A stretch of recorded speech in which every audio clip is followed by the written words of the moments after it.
Homework 6 is due tonight.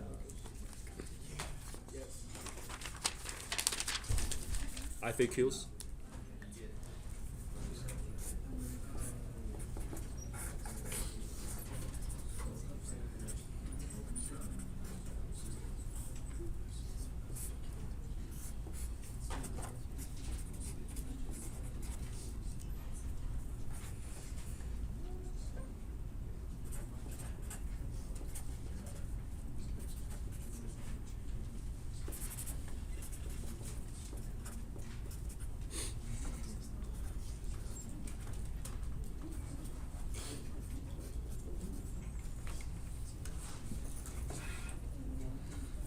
Okay, 0 volts here because of negative feedback, and you can easily find out the voltage here. Let's assume this is Vx, so Vx equals. Let's use the input and voltage gain over here. All right, you can either derive it or directly use this equation. Vx equals the input voltage is actually 0.06 volts in my tutorial. So this times 20K over 4K, because of the inverting configuration minus, add a minus sign in front of it. And so this is giving you Vx, so especially this times 5 is giving you negative 0.3 volts at this point. So that's the potential meter is adjustable resistor. It's dividing this resistor by 2 parts, 2 segments, and the bottom one is shorted to ground, and the top one is connected to the rest of the circuit. And then you can simplify the circuit or transform the circuit to this form. On the left-hand side, you don't really care about here because it just has a constant current flowing through the 20K. And you know the voltage here is Vx. That's everything you need to know for this, everything on the left. And then starting from this point, it gets first the bottom part of the resistor, which is alpha or delta. And on the top is 1 minus alpha, R delta, and you got RL. So we're asking, can I directly use, because it's asking for VL, can I directly use like VL equals Vx times the voltage divider series, RL over RL plus 1 minus alpha, R delta, voltage divider series? Can I directly do that? No, you cannot, because the current here and here are different. The reason for that is you have op amp. See, this one has three branches. Yeah, 3. 1, 2, 3. So it's not just this. Okay, the op amp is going to drive it. It's going to output current to this circuit. So there's something here, right? Something here. So voltage divider theory only applies when you have the same current for the 2 resistors, like this. Remember, R1, R2. So VL equals R2 over R1 plus R2. It's only because they have the same current. If I have a resistor here as well, R3, and this doesn't work anymore. They don't share the same current. The reason I can do that is because I'm just repeating. VL over Vin, if I just look at this circuit, equals R2 over R1 plus R2 times I. And since they have the same current, so I can get a current canceled, that's why the voltage divider equation is valid, because they have the same current. But here, you got another branch injecting current into it, so you cannot directly use the voltage divider equation. So in that case, we have to consider other methods. It's basically this circuit. Node voltage is always valid because it's a node. The node is the node. It's not going to change the nature of the node. It's just a node, right? So we got 1, 2, 3 currents. Yeah, a node with 3 currents definitely can use KCL. It's a current law. It's a law, right? You can use it. Vx minus 0, which is a current going that direction, plus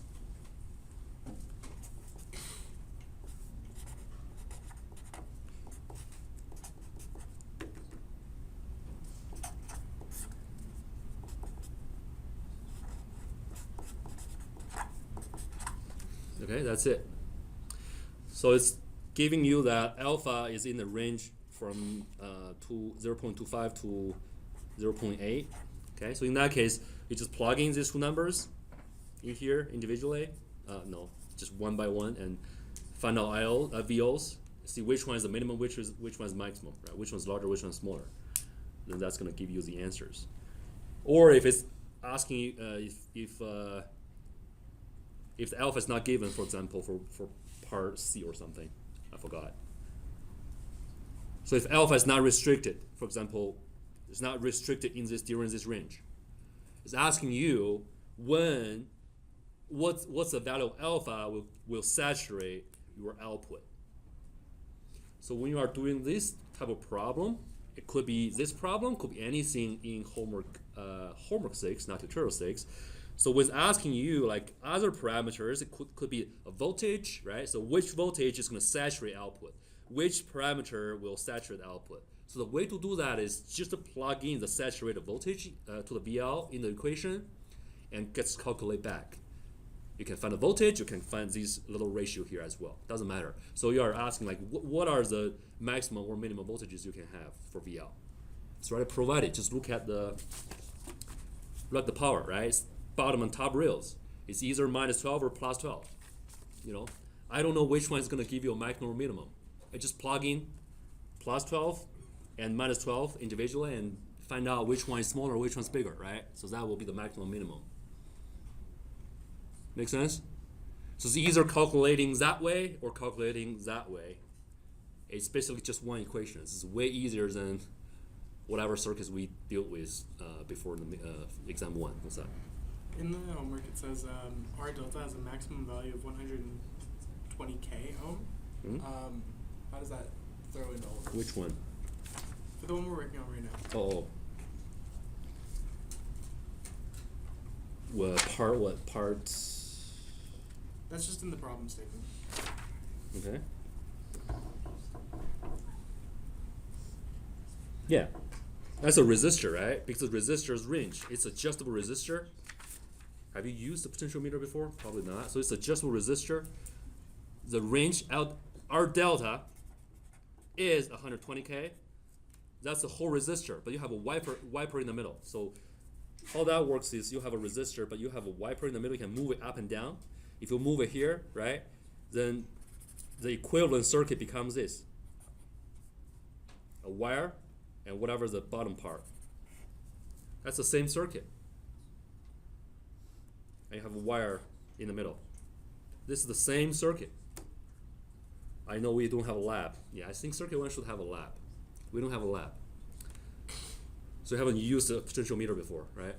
It's just a resistor with a wiper in the middle. You can move it up and down, and to change it's actually dividing the resistor, the whole resistor of the potentiometer. It's adjustable resistor. If you put it in the middle, if you put it in here, you divide this into 2 parts. So the equivalent circuit looks like this. Just two resistors, a little one on the top and bigger one on the bottom. What's that? I have another question. Are good? Yeah. Okay. Is that why we were able to split the potentiometer into 2 different resistors? Mm-hmm. I see. And Yeah, that's alpha, why I have one here, one here. And alpha describes where that wiper is. Ratio, right? So it's, yeah. So alpha is from 0.25 to 0.8. Okay, so this one becomes 0.75 to 0.2, right? You don't have to worry about that. Just plug in, just keep that alpha in the equation, right? So this is what you got. This is what you got. Just keep it in there and plug in either 12 or minus 12 to find out the alpha. And I know it's going to be a quadratic equation. You are getting, for each 12, possibly you are getting like 2 alphas, right? But you can easily tell which one is right, which one is wrong, right? So can alpha be negative? No, that's a ratio, right? It's from 0 to 1.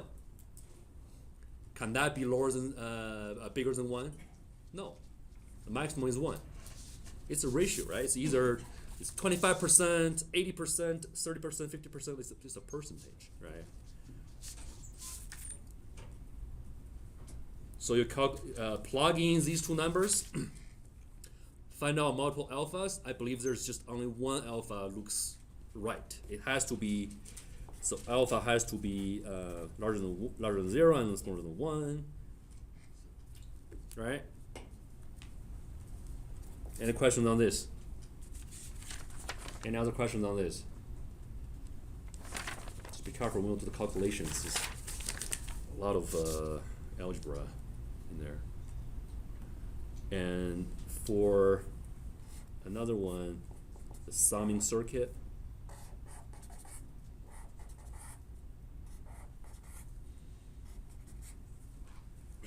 R1, R2, R3, VA, VB, VC. This is grounded. Let's call it RF, V out.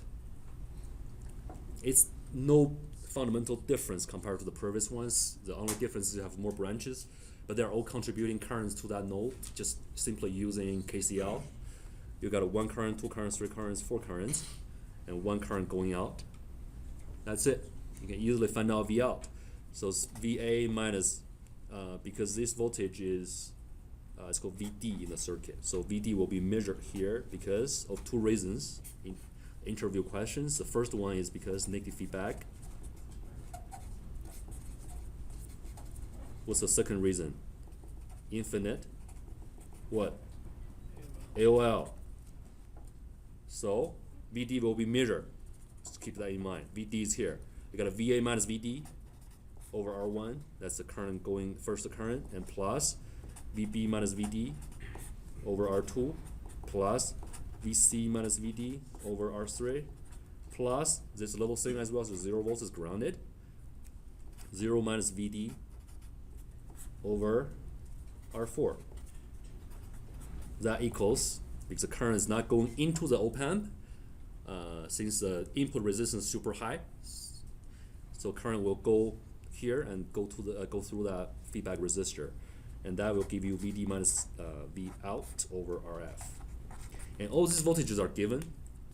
A, B, C, D are given, and resistors are given as well. So it's calculating for VO, V out. It's very simple to do. And some of you had a question. Oh, the current's going here, current's going here. Do I need to find out the current here as well? And currents here? No, the current's here.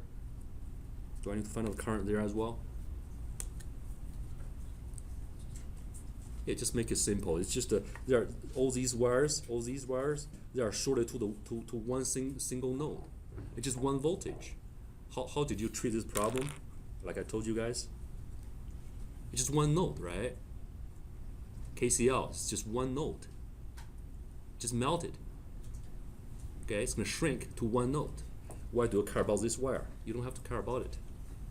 If it's melted, it just all the currents, all the branch currents getting into or get out from that single node. Just use one KCL. Done. Make sense? All right.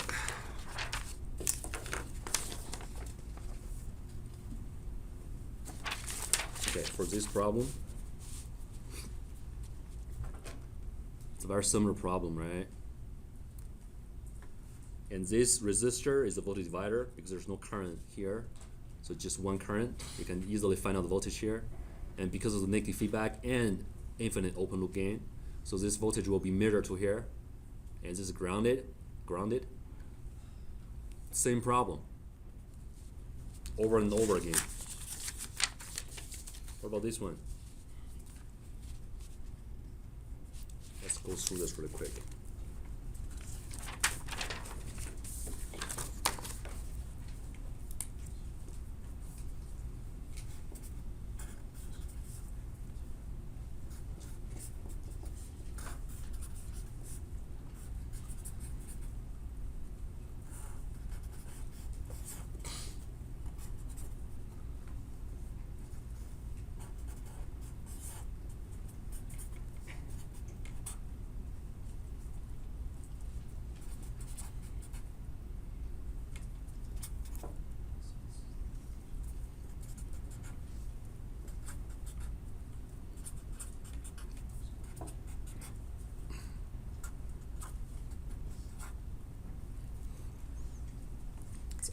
Asking for Vs.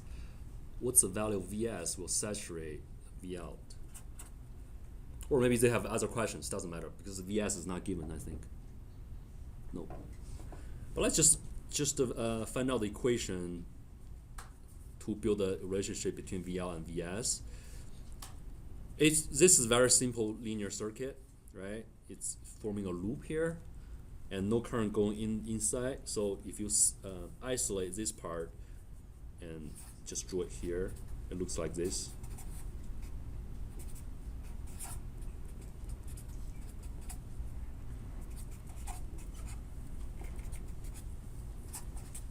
Okay? It's not difficult to find out this voltage. Let's call it VP. Right? Just use KVL. You have minus VS plus, assuming I here, I times 12K plus, I times 48K minus 4 volts equals 0. So I equals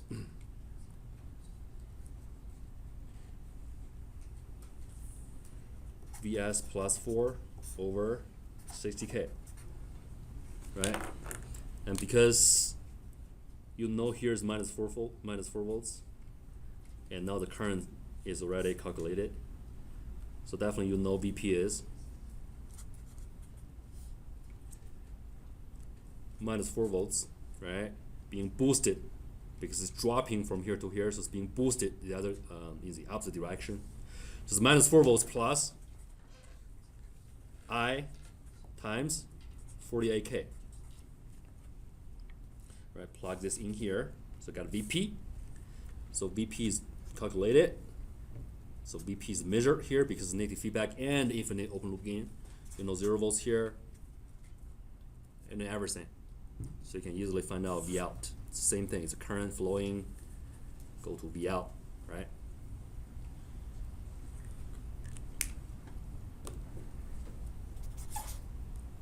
Any question on this? So. Why can we have just a random I in there? Because that's not one of the allowed variables in the answer. Because you can use different ways to calculate VP. So this is just the one. Oh, you mean get rid of I? It's already substituted by this one. So eventually you are having VP in terms of VS, right? So I'm showing you KVL. I'm showing KVL because don't want to make it too complicated, but I wouldn't use KVL. So what's really happening is what you can do is you can use superposition.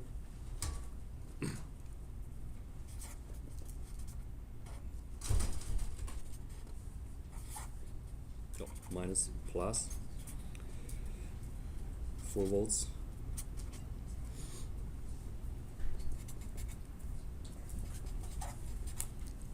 Definitely you can use other methods. For example, it's basically the total voltage is VS plus 4, and you divide it by this, you get a current. But let's try superposition because it's super important, and I don't think the tutorial and homework assignments are emphasizing on this at all. It's important actually. So you short the first circuit, you short this guy, right? You short it. Okay? So you have this one, it's a voltage divider. So you are getting VP1 equals VS times 48K over 60K, right? Easy. Just looking at whenever VS only, when VS only, you short this guy. So you're getting this, VP1. That's the first contribution from the first source. And the second contribution from this source, VP2, because this is minus plus, that's what's labeled in the circuit. You short this guy, you're looking at the contribution of this one, right? Short this guy, it's a wire to ground. So VP2 equals minus 4 times, it's minus 4 volts at this point. So minus 4 points, voltage divider series is 12K on the top and 60K at the top bottom. So whenever I look at this problem, I wouldn't do KVL. Yeah. When you wrote negative 4 volts equals 0, what is that supposed to mean? Where? Underneath it. Right? Oh, no, that's... Oh, okay. Yeah, sorry. That's all good.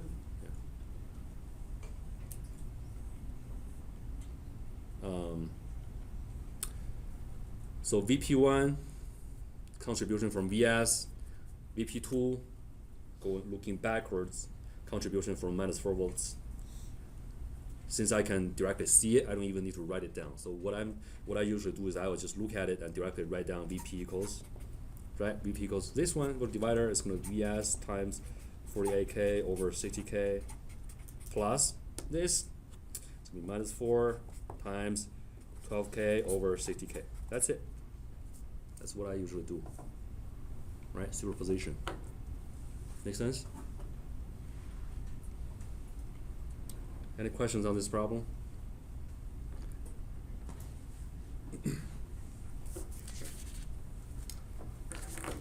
Any other questions on homework 6? Let's do tonight.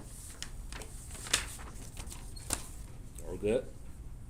Tutorial 6, till Friday.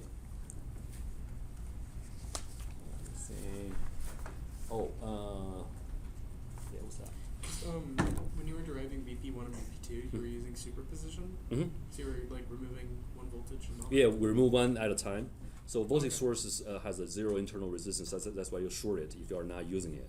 Okay. So this one you short it. You're looking at this one, right? It's a voltage divider, Yeah. right? Voltage divider. The other way is also voltage. And the way going back is also a voltage divider. So put a 12K on the top and divide it by the overall resistance, right? Cool. Cool.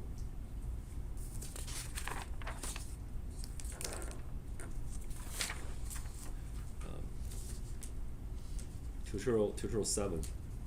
So tutorial 7 is due Friday. Homework 7 was due Monday. Wait. Yeah, it was due Monday, which is during the full break. I just changed it to Wednesday, after the full break. So it's better, I think. And for capacitors and inductors, this one is bad. Let's throw it.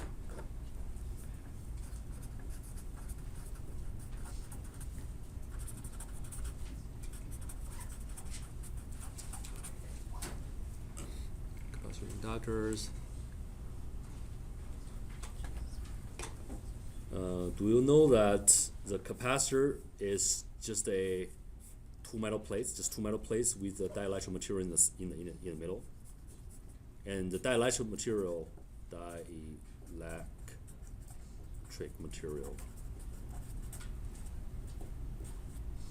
is insulator, right? It doesn't conduct currents, but it transfers. Not even transfer, but it's just some material in the middle allows the electric field to be in there, okay?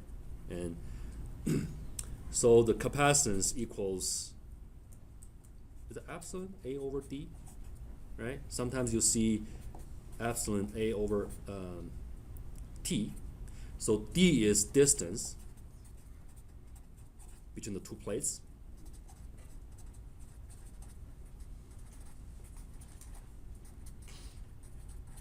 And T is the thickness. It's basically the same thing, right? Thickness of the dielectric material. Same stuff. So the reason I want to introduce this is because I want to let you know that you have a bigger plate on two sides, either top or bottom. So bigger plate will give you a bigger or smaller capacitance. Bigger, right? And longer distance will give you a smaller capacitance.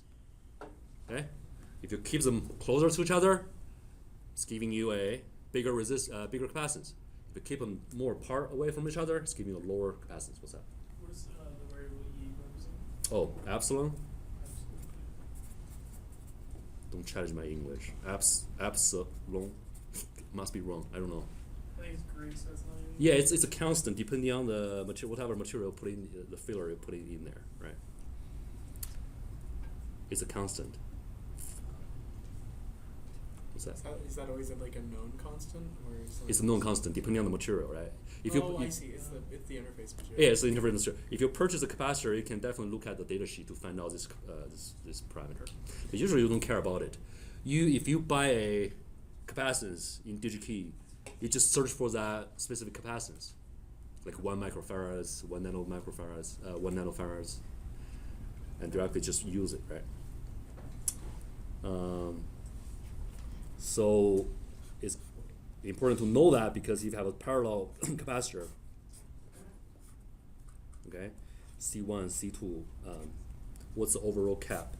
What's the overall capacitance or cap of these two terminals, and why?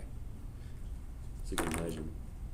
If you had it in the reverse way, you do resistors, then you do parallel rules for those series and series rules in parallel. Yeah, yeah.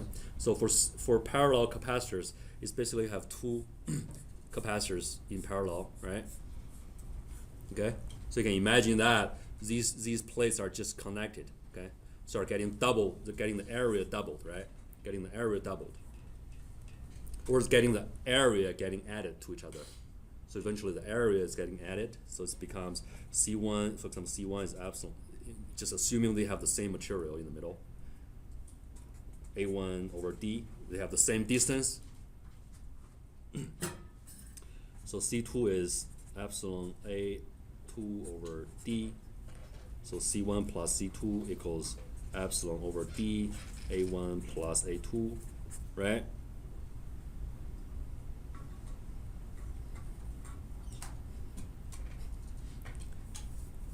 It's basically the two capacitors being added to each other if it's in parallel. What about series capacitors? Series capacitors. Series capacitors. So I have to know one thing. For a cap,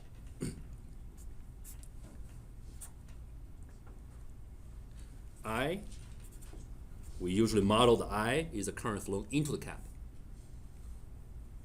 How to remember that? Just always imagine the cap is a bucket, right? You are filling water into it. Someone's holding a hose, filling water into the cap. So the water flow is similar to the current flow. So you are filling up the cap with either electric current or water, right? And I equals C dV dt. So this is something you just have to remember, okay? C dV dt. Can get confused with the inductor's equation.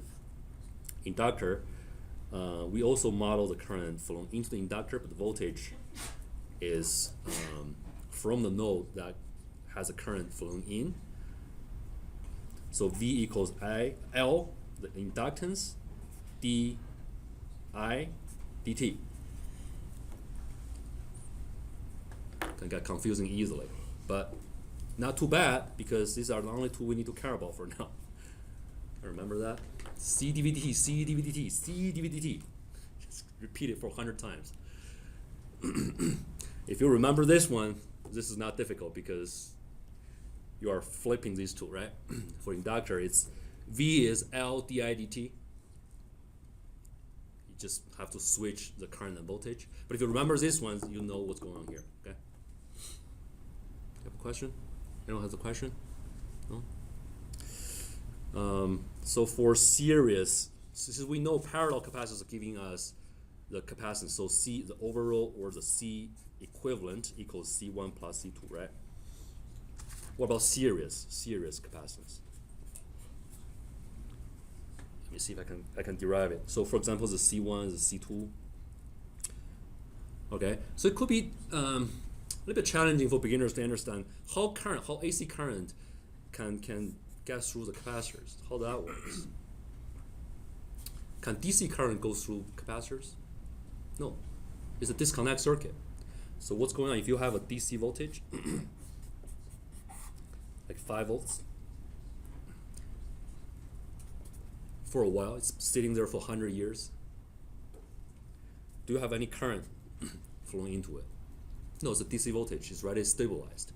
So what's happening is the charges will accumulate at the two plates and giving you a 5 volts across it.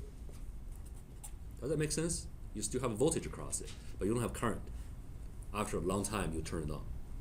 But you do have current when you switch it on.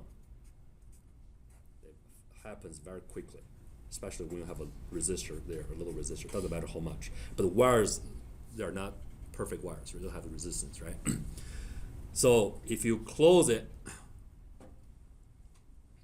if you don't have any initial charges stored in the cap, okay, nothing. It's neutral, no voltage across it. But at the moment, at t equals 0, you close the switch. What's going to happen? It's like a flood, right? Water flooding into the cap. But happens quickly. So this one will start charging it up until it reaches what? 5 volts. So they have the same potential, no pressure difference anymore. It's going to stabilize. Okay? So there are current at the very beginning when you switch it on. What's that? Why is the polarity of the capacitor the same as the battery? Because the same wire. It's the same wire, same metal. Okay. If I just draw this, what's the voltage here? What's the voltage here? 5 volts, right? It's plus minus 5 volts, right? It's the same thing. It's getting disconnected. There are just 2 wires. You bend it, put it here, it's the same thing. All right?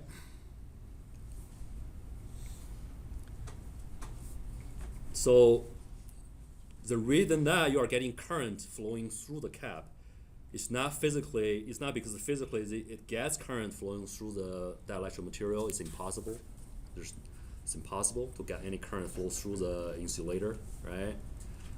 But however,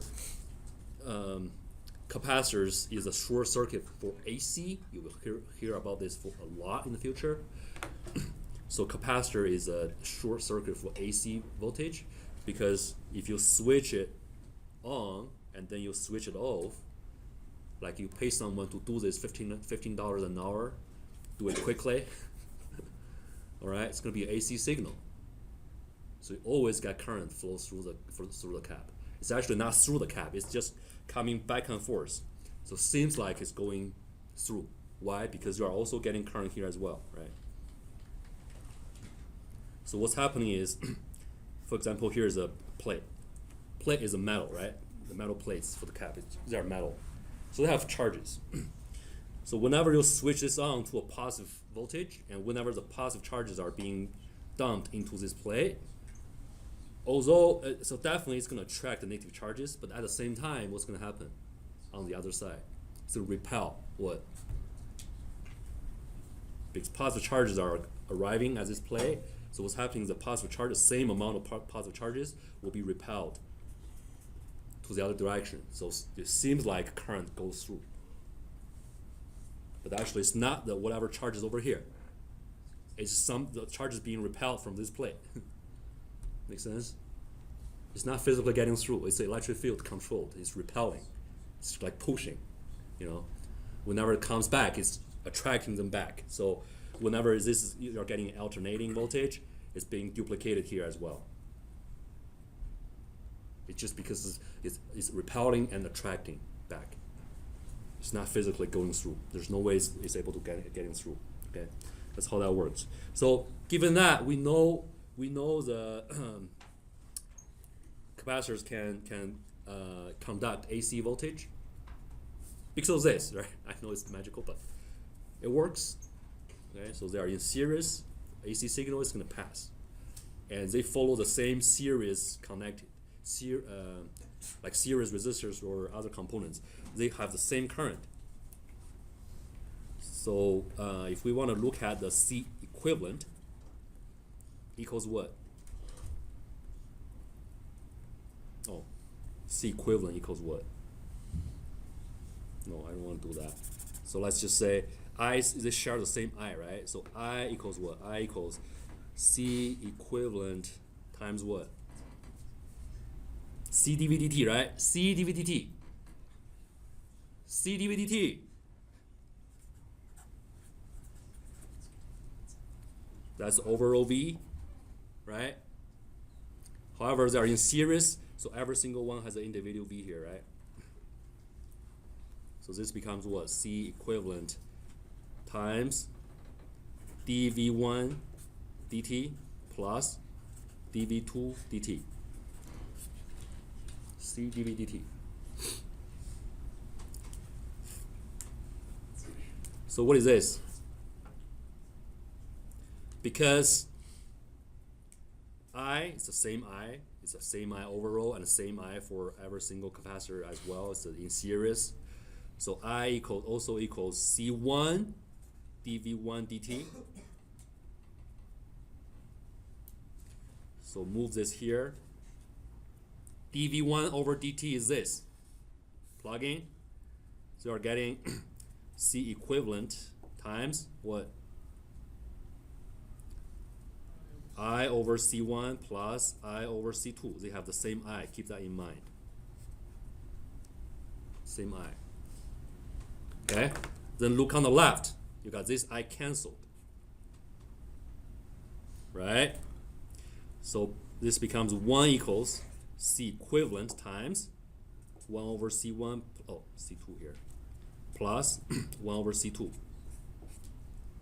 And move this to the left-hand side of the equation. So C equivalent equals 1 over this plus this. Okay? So it looks very similar to parallel resistors. Remember the parallel resistor? R1, R2, right? So R equivalent equals 1 over R1 plus 1 over R2.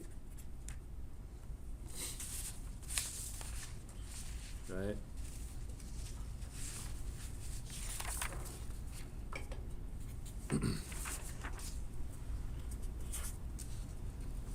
Okay, it's very similar, so easy to remember.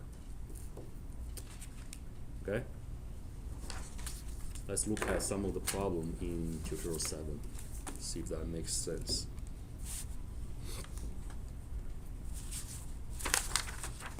Right, first one. This is a schematic. So it's asking you, what is the voltage across a capacitor after 100 years? Oh, what's the current? Yeah, what's the current across it after 100 years? Zero current. It's a DC voltage. It's not alternating anymore. Is the voltage 0 as well? No, it has charges stored in the cap because it's already charged up. That's why you don't have any current anymore. It's already charged up. So how do we calculate the voltage though? It's just a wire, right? It's just a wire. Disconnect the wire. If you just remove the cap and you find out the voltage here, is that easy for you guys? No current, no current. What's the voltage here will be what's the voltage here as well. Just remove everything. Voltage, 10 volts, one resistor, another resistor, volt divider, got a voltage here. And no current, so no drop. Voltage here is the same as voltage here. So immediately you can find out the voltage across the capacitor. Right?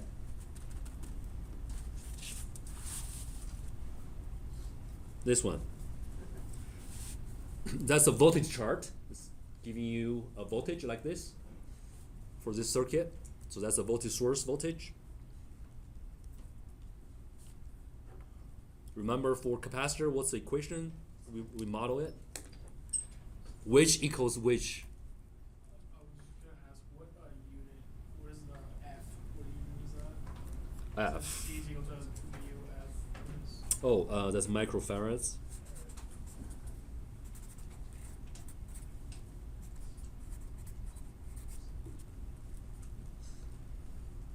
Okay, so farad is the standard unit for capacitors. Microfarad is 10 to the negative 6. So remember the equation? How we model it? I, right? I for caps. We model the I. C dV dt. Okay? So that's a slope. I show the slope for the voltage change. dV over dt. That's a V, that's a T. So it's just find the slope. If you see a linear voltage like this, so you know this must be constant, right? Constant slope. What about this? What's the slope? Yeah, 0. So if you have, even though the voltage, you are saying, hey, I'm providing a 2 volts to the cap. If I'm asking you to plot the current, what's the current when you have a DC voltage like this, not changing at all? Do you have current? If you have DC voltage for caps, no current. Why? Here. Because delta V is 0, right? So delta V is 0, so delta V dV over dt is 0. No current. What's the slope here anyway? Let's find out. Minus 1 to 2 is 3, right? Here is 3 as well, so 1. So slope is 1. So here's 1. Okay? Let's find out.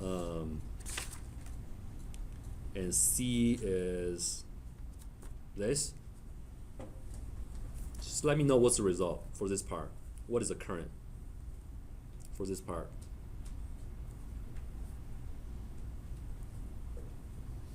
This is 0.5 milli times 1. So it's 0.5 milliamps, right?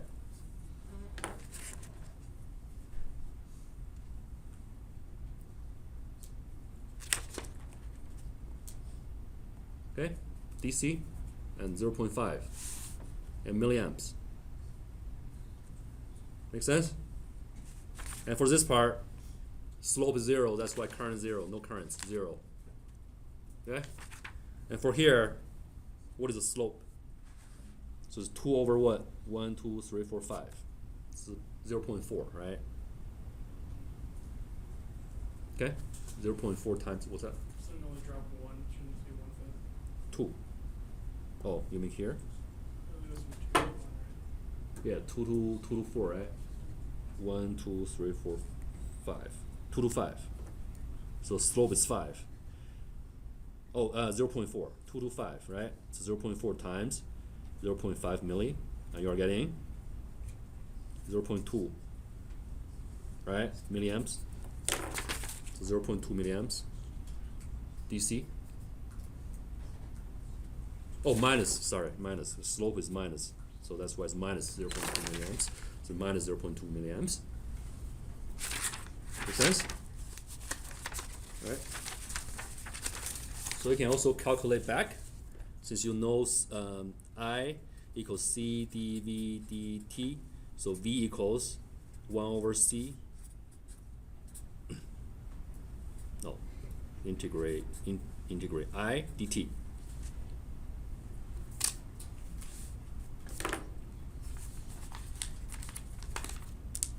So if I is given, you're dumping current directly, like a hose of water, dumping water through the hose into the bucket.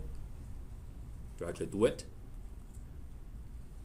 And it's gonna follow this equation. That's just from here. Derivative to integral, right? And this problem tells you that there's an initial voltage stored in there, which is 1 volt. So before you start this current source, there was a initial charge stored in the cap. So capacitors can store charges. If you don't connect them to somewhere else, they are able to store charges. 2 metal plates, you disconnect the 2 terminals, they are able to hold the charges for a while, depending on the types of capacitors. Okay? Examples, like when you program a little microcontroller, a little CPU, right? Why it is able to hold the charges? The flash memories, right? The flash memories uses all these trapped charges in the gate of the transistor to hold the charges. So the data in your thumb drive, similar things. Is that magical? You don't have a battery for the thumb drive, right? It is able to store like a 32 gigabytes or even higher, even more. Right? So the charges are being stored in there to give you 1 or 0, like logic data in there, binary data points. So the charge is stored in the gate of the transistor. It's trapped charges. So these devices are able to store charges, and so that's why this problem is giving you, there's an initial charge being stored in there before you dump current into it. So you have to use this one. This is the current provided over here, right? Do an integration, and then plus, see? Just add that initial charge to it. Very simple, just physically add it to whatever the integration gives you. So that's superposition probably, right? Initial voltage and another contribution from the current source, superimposed to each other. Make sense? All right. And another concept that I want to introduce is, how do you calculate the energy stored in the cap? pay attention to this term. Stored, energy stored, okay? It's not like the ones we learned in the past. Energy delivered, energy like consumed, absorbed. Okay, it's a different way to calculate it. Don't get confused. Energy stored. The cap stores the voltage in there, and you can use that voltage and the capacitance to calculate the energy stored in the cap. And the equation is a half times C times V squared. That's it. That's how to calculate the energy stored in there. If I'm telling you this capacitor stores the voltage of, I don't know, 5 volts, and the capacitance is given, and you can calculate the energy stored in the cap by doing this. Okay? Even though it provides a very difficult, very complex sinusoidal equation for the signal, whatever, I are thinking, hey, I got a power. It's asking for energy. Should I just integrate power over time? Keep that in mind. It's different, right? It's different this time. It's asking you how much energy was stored in it, not how much energy was delivered or absorbed. Whatever, okay? That's how you did it in the past. What's that? Wouldn't that be the same thing now? Because if energy was delivered to the capacitor, then it's storing it. Yeah, the problem is asking you like energy stored at T0. So before you dump anything to it. Yeah, definitely. If you dump power to it, right, it should store whatever you put into it. But it's asking you like at T0, which means you haven't dumped anything to it, but there's the initial voltage stored in the cap. So that's how you calculate it. So you are thinking, is there a problem saying like this is whatever power, right? Whatever power being delivered to the cap. What's the overall energy, including the stored and the delivered to the cap, after like 100 years? Okay, maybe you have to add this, integrate this, and add this initial energy. Okay. But do we have to do that? Probably not. Why? Because after you deliver this, it's gonna be different because eventually this current going in and out. So if it's asking you how much energy is stored in it, you still have to find out the final voltage, right? But not the voltage, not the energy being delivered and absorbed over a time. It's different questions. At a certain time point, that will be that time point's voltage and plug in this equation, or over time. It can be a net energy or net power issue. Okay? All right, we'll see you on Wednesday. And we don't have a class on Friday. I will pre-record it. I have to attend a conference. I've already put on the schedule on the website. But I'm going to pre-record it, post it to my website. Definitely watch it, okay? Make sure you can do well on Tutor 7 and Homework 7.